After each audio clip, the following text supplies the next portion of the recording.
rematch of the Big Ten title game. But then add in the fact that it's Next Saturday, Penn State will take on Oregon Ducks next Saturday at 7:30 p.m. on NBC. And we are welcome you back into Bloomington, Indiana. That's going to be exciting next week. And another one, we felt like this was a game of demarcation for these two teams. Which one was ready to compete with the big boys? Which one was still somewhat trying to figure out if they could get to that next step? We have the answer. Indiana is certainly on that trajectory that they're going to be towards the top of the conference. Wow, Missouri beat South Carolina 29-20. One of the big dogs, the Big Ten regular season and title game champion in Oregon from a year ago. Yeah. And Dante Moore, we've seen Fernando Mendoza play great tonight. Dante Moore is off to a great start for the Ducks, but that will be a real challenge for him going into Happy Valley and playing in the whiteout game. Martin wiggles 3 for 10 more. So the rushing stats starting to pile up now for this Indiana offense. That's what they've really leaned on through the first 3 games of the season. This is the top 10. Bye weeks at the top 2 for Ohio State and Penn State. LSU dominating Miami in a tight one in that rivalry game with Florida. Georgia with a bye. We mentioned Oregon, the win 41-7 over Oregon State. Florida State took care of business against Kent State. Texas fully in control against Sam Houston. And then this Illinois team after A&M with a bye as well. This is going to be interesting to see where Illinois falls. Will they fall completely out of the top 25 after a performance like this? Will last season's results give them enough leeway? Will the top 10 ranking for them for the first time in 24 years give them enough leeway that they'll still be ranked as they head into the matchup at home against USC next week? And that's part of the reason why I don't like preseason polls and don't really think there should be any kind of a poll in college football until at least you play through the month of September. You know, this game and the next week, the end of September, you start to find out the reality of teams, you know. You could also look at Indiana and say, boy, this doesn't look like, the 19th ranked team in the country either. They look like they should be ranked a lot higher. Well, after games like this is when you kind of start to sort those things out. Indiana last year, it was similar where they were beating opponents that people deemed were lesser than them by a wide margin, large margins. Go to UCLA and just pummel the Bruins. And then it kept going.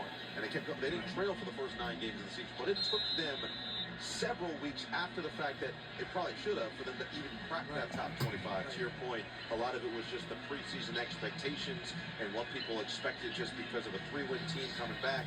All these new players coming from James Madison going into the Big Ten. Are they realistically Big Ten play? They've proven all of it. They've silenced all of the critics, and here they are up 56-10 and just full control. Yeah, and make no mistake, the schedule last year and the schedule this year way different. Curt Cignetti, but he didn't cause any of those. He didn't put any of those schedules together. You just got to play who the schedule says you play. To the outside, and Solomon Van Horst lowers the shoulder and gets to the 30. To your point, and this is what Cignetti was telling us yesterday. You look back at the year prior, Michigan won the national championship. They had him on the schedule last year. Washington was with them in the national championship. They had him in the schedule last year. Nebraska was ranked at one point, and they just beat them badly. So you look at the schedule, in theory, it probably should have been better in terms of strength than it was. But this year, they're going to have some real challenges. This was their first one. They go to Iowa next week. That is not an easy place to play. Then a bye week before they go to Autzen. And that's going to be just a potential heavyweight battle based on what we've seen tonight. We still haven't seen Alberto Mendoza attempt to pass, and it won't be here as Van Horst takes it up the middle for a first down. And right now, Indiana is just saying, look, we're going to run the football, and if you don't stop us, we're going to score another touchdown. We're going to go over 60. But we're going to give you a chance to stop us. But we're not going to be cute. So for upcoming schedule for Indiana Hoosiers, I know the 27th of this month they took on Iowa. Then October 11th they took on Oregon. October 18th Michigan State. October 25th UCLA. November 1st Maryland, Penn State. November 8th Wisconsin. November 15th, and then and probably November 28th or 29th we took on Purdue Boilermakers. He gets it across the 25-yard line as we check in with Ahmed Fareed. All right, got a couple teams in the Big 12 mix, Arizona State and Baylor and Waco. 4th and 1 for Baylor. They get that and much more. Bryson Washington, 41 yards all the way to the 1, setting up the next play. Sawyer Robertson to Michael Trigg. Baylor with the lead. Under 9 minutes to go in that one. It's interesting to see Arizona State, similar to Illinois, brought back so many starters from a team that was so great last year. And I'll say we should probably in the Big 12, but faltered early in the year. I'm gonna finish this game at like 11 p.m. Team that's had a stellar start at 2-1. Or maybe before. Oh, it is loose! And first and goal for Indiana. Hey, we were loose. And a running back with some fresh legs who, he wants to get his carries. He ran for over 100 yards against Nobody didn't see us. He's just getting work done. Oop. Keeps his legs moving, keeps his balance. And that's yards after contact. Again, his role is going to take on a little more prominence now with the injury to Lee Beebe.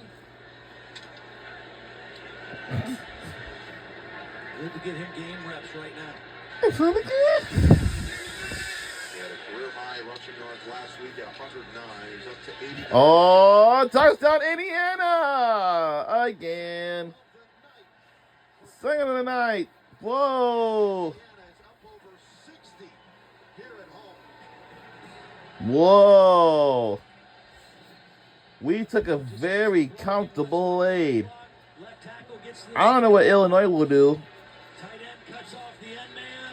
And we're the toughest team in the land. Running back Kobe Martin just runs right. We ain't far away from any other colleges or universities in the same state of Indiana, such as Purdue, here like Indiana, and of course Notre Dame. Kind of pretty close, you know. We'll be right back on the other side. Not you going anywhere.